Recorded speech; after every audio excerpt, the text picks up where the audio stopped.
হাদিসের কিতাব পড়ার মাধ্যমে আমরা আল্লাহ নবী আল্লাহর কোরআনের কি ব্যাখ্যা দিয়েছেন, কি তাফসীর করেছেন, সেটাই হাদিসের পাতায় পাতায়, হাদিসের প্রতি হরফে হরফে আমাদের সামনে কোরআনে পাকের মানা এবং তার মধ্যে তার ব্যাখ্যা, তার নিকাহ, তার অন্তর্নিহিত রহস্য এগুলো উন্মোচিত হয় আমাদের সামনে।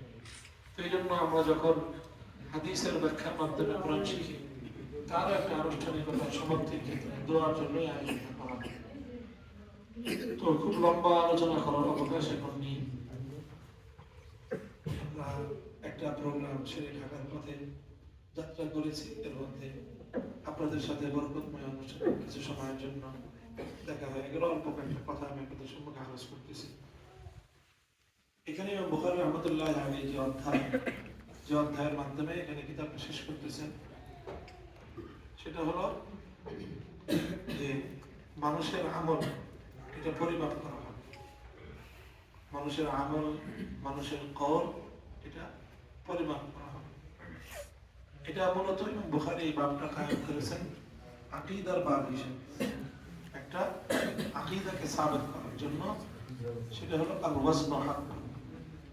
ইসলামের যতগুলি আকায়েদ আছে, যে সমস্ত আকায়েদকে বিশ্বাস না করলে একজন মানুষ মুমিন থাকতে পারে না, তার মধ্যে একটা আকীদা কি আল ওয়াজন হক।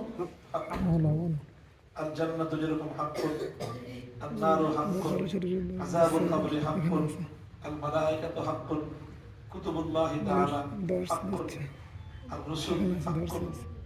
এই সমস্ত আকায়েদের মধ্যে এটাও একটা আকীদা আল ওয়াজন হাক্কুন। যেরকম আল বাসু যেরকম হাক্কুন, আল বাসু যেরকম হাক্কুন, ঠিক এরকম আল ওয়াজন হাক্কুন। এটা হলো আকীদা। এই আকীদাটা কেন সাবিত করতে হলো?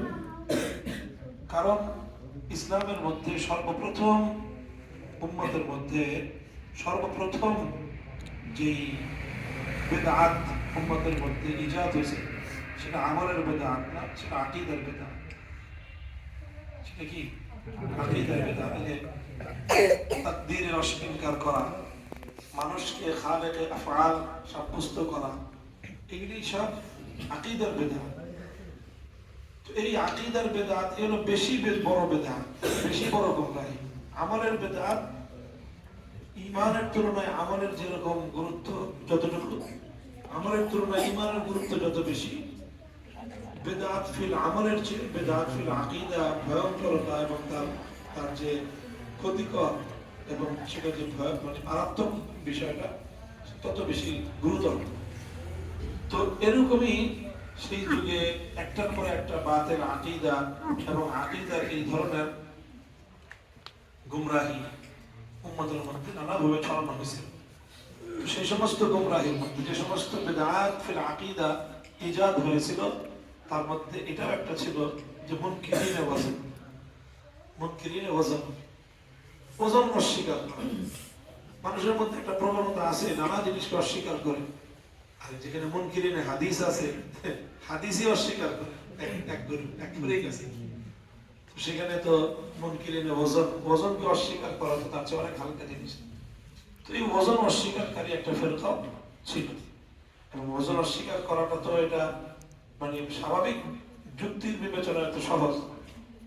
কারণ মানুষের কওল আমল এগুলো তো সব কোনো জওহার না, মানে এগুলো দৃশ্যমান কিছু না, ভৌতিক কোনো কিছু না। এগুলো আরাজ। আরাজ মানে হলো এগুলা হলো মানে দৃশ্যমান কোনো জিনিস না, ধরা ছোঁয়ার কোনো জিনিস না। তো যেটা দেখা যায় না, ধরা যায় না, ছোঁয়া যায় না, সেটাকে আবার ওজন করে কিভাবে? এটা তো বুঝে আসে না। আমি একটা কথা বললাম, এটাকে আবার ওজন করবে কিভাবে? আমি কথা ভালো বললে, ইসলামের আকীদা হলো আমি যে কথাটা বললাম, আমি যে কাজটা করলাম, এমনকি আমি যে নিয়তটা করলাম, নিয়ত যদি আজমের পর্যায়ে চলে যায়, সেই নিয়তটাও একটা আমল, এটা আমলুল কলব। এবং এই সবগুলি আল্লাহ পাক রব্বুল আলামিন এটা ওজনের আওতায় আনবেন। এটা আকীদা ইসলামিয়া, এটা ওজনের আওতায় আনা হবে।